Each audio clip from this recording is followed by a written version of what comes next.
Hi guys, mayroon akong passenger na nagbigay ng pamerienda sa akin. Ay, kuya. Ayun, madam, di ka pakita ka dito. Ayan. Nag-offer siya ng Krispy Kreme.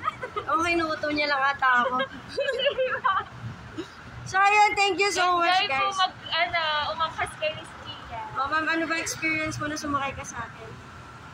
Excellent. Sige, Famous po, ang dami pong nanghingi ng sticker. ano siya, grabe. Nag-sponsor na po ng sticker. Sige, ma'am, babay na.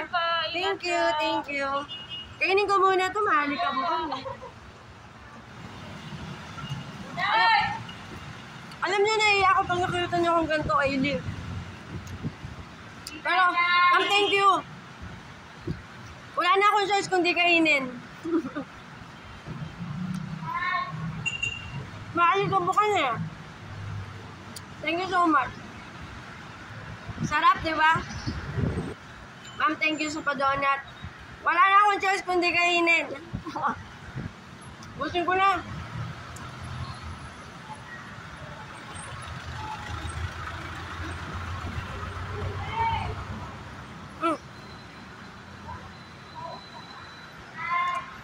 Thank you po.